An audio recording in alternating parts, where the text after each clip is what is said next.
Innovations है Banaras Hindu university के, उसको प्रोटेक्शन होना चाहिए और उसको तेज़ी से होना चाहिए।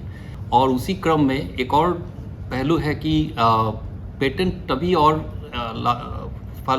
उसका अच्छा प्रभाव पड़ता है जब उसका कमर्शियलाइजेशन होता है।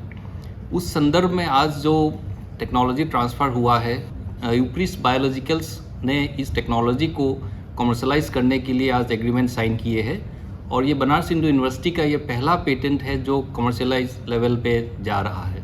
हम लोग बहुत जल्द और भी जो इनोवेशंस बनारस हिंदू यूनिवर्सिटी से पेटेंट हुए हैं उसको भी हम लोग लार्जर बेनिफिट के लिए कमर्शियलाइजेशन कर पाएंगे।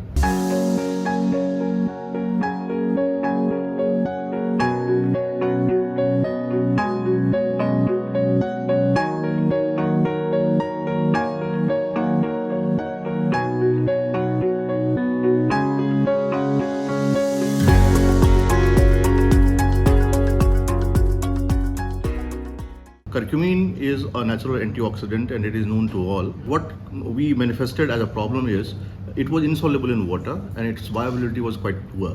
That's why we need to size it down to the quantum or nano level. We successfully converted it to the nanoparticle form first, and then we optimized the methodology to get its quantum form. The MIC value of curcumin is around 256 microgram per ml, but after making it in its quantum form, it reduced to 0.001 microgram per ml. So it was a humongous hit, and we explored the application in different fields. We formulated a slow drug release device system also for that, and successfully we got cured also. The patients were cured also. The director of the company, Raghav Singh, has approached us regarding this patent transfer and all, because he was pretty much interested in cosmetic industry for translating it. Because curcumin has a specific capability to escape eukaryotic epithelial cells. It can only target the prokaryotes, not the eukaryotes. He found it very lucrative for development of a anti-aging agent and something which can work quite well with acne and all, because of its potent antibacterial properties.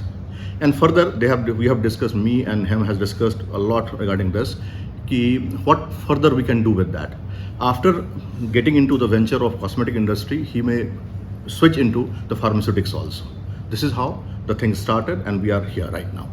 करकुमिन के जो native drug particle है ये microns में जाती है, और जब किसी 30 माइक्रॉन के ड्रग पार्टिकल को हम उसको नैनो साइज में और पर्टिकुलरली 10 नैनोमीटर के नीचे ले जाते हैं तो सरफेस एरिया में 3000 गुना की इंक्रीज होती है।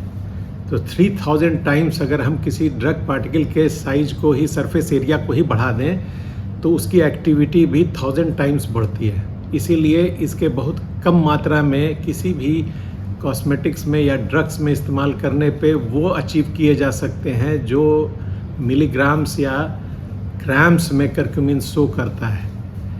इसीलिए इस प्रोडक्ट को जब हम कॉस्मेटिक्स में या ड्रग्स में यूज़ करेंगे तो hopefully there will be a drastic change in the market. That's all about the technology, how downsizing the particle will enhance the effect. ये जो करक्यूमिन कॉन्टेंट डॉट्स हैं, इसकी हमने जो इन विट्रो स्टडी करी उसमें हमने देखा कि इसकी एंटी बायोफिल्म और एंटी माइक्रोबियल नेचर बहुत अच्छी है। ये बहुत पोटेंट है एंटी बायोफिल्म में, और जो हमारी पेरिडोंटल डिजीज़ हैं वो मेनली बायोफिल्म इंड्यूस्ड डिजीज़ हैं, मेनली प्लाक जो डिपॉजिट होता है उसकी वजह से हैं।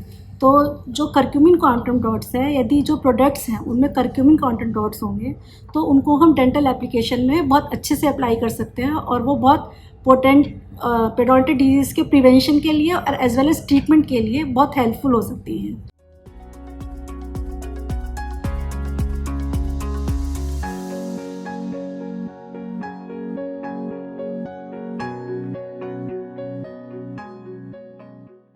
मैं BHU टीम को हार्दिक बधाई देता हूं इस टेक्नोलॉजी ट्रांसफ़र के लिए। उम्मीद करता हूं कि आने वाले वर्षों में इस तरह के और भी ट्रांसफ़र BHU परिवार इंडस्ट्री के साथ करेगा। हमारी सभी को हार्दिक शुभकामनाएं।